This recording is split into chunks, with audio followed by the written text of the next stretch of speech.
Hi and welcome back to Bike Speeds. This week we've got this disaster disc brake in the workshop. You can hear there it's not working at all. We've got a very noisy brake. We've got the lever touching the bars with no resistance at all. It won't stop you. We've got impregnated disc rotor that's got a film on it. We've got brake pads that are impregnated as well.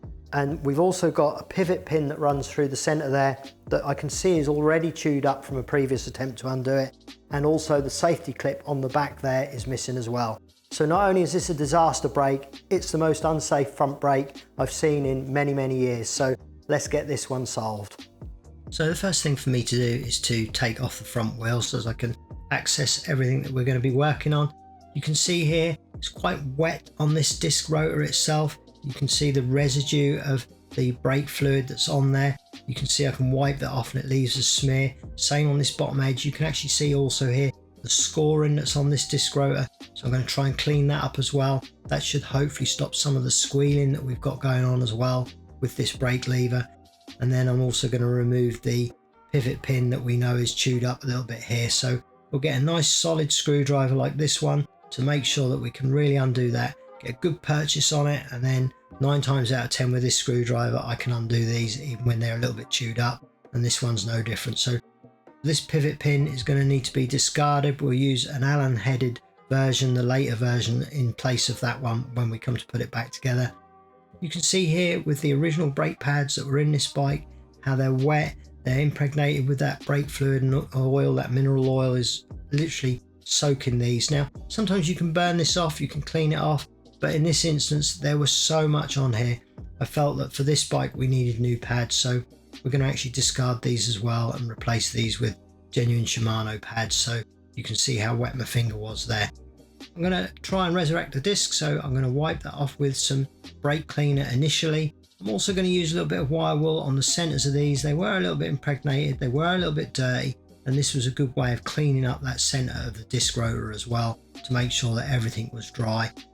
And then I'm going to also sand out those scores. That should stop some of that squeaking and squealing that this brake had when it was on full lock before, where the wheel was still turning. This should just help stop that squealing noise by removing those little score marks that are on the disc, and you can see there it's okay now. And I'll give that a final wipe over with some brake cleaner as well. I want this to all be nice and clean.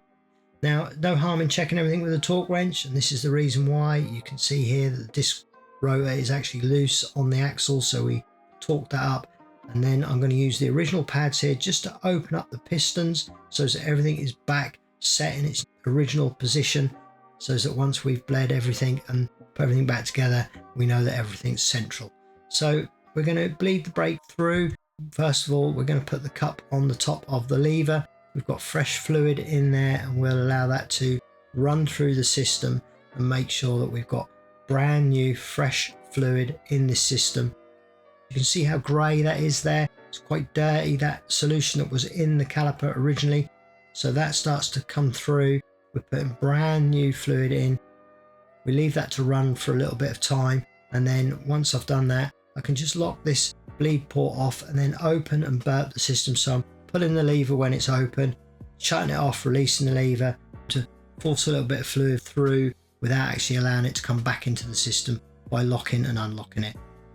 So that's that part of the job done. So we can remove the cup from the shifter and clean everything up. So we'll put the cap back on first, and then we can just wipe that round and make sure that everything there is clean before we put the hood back on. So the hood and the lever is ready to ride. But before I do anything else, I want to clean up this caliper. So again, I'm using a spray brake cleaner there and a microfiber towel to really work out any solution that's been left on this caliper, and also to remove off previous braking powder and debris that is on this to really make this present nicely. So you can see there the caliper does come up absolutely beautifully. Put the cap back on the bleed port itself, the little rubber cap, that'll stop any debris getting in there. And then we've got the new pivot pin here. So these are the threads that cause all the problems with them seizing in the calipers. Quite a notorious thing, so I've put a little bit of anti-seize grease there on the threads. I'll work that in before I put this pivot pin in. So in go the new pads into the caliper. These are Shimano finned pads, and then in goes that new pivot pin with the Allen bolt head on it, so that I know that next time it will be a little bit easier to put in and remove. And then of course the safety clip on the end of that as well, to make sure that everything's safe. Next up, I'm going to undo the caliper itself. This allows me to put the wheel in and centralize the caliper. But before I put the wheel in, I'm also going to lubricate the through axle, because it's a part that I have took out as part of this service. I service this as well at the same time. So I've put our anti-seize grease on the threads of that. Pop the wheel back in now, and then what I can do is spin the wheel, pull the brake lever, and that will help me centralize the caliper on the disc rotor before I then tighten up that caliper onto the forks of the bike. Everything there is good, and I can now torque up the caliper and then torque up the through axle. Because I have removed it, I need to make sure that's all right, and as you can see, we're all done. So as you can see, this brake now works perfectly. We've got the new brake pads, the new pivot pin, we've got a good brake lever. Everything is now smooth and as it should be. So I hope you've enjoyed this video. Please do check out the link in the description below for our shop. A lot of the products we've used today are available over there. And if you've enjoyed the video, please do like and subscribe, and we'll see you again very soon. Bye for now.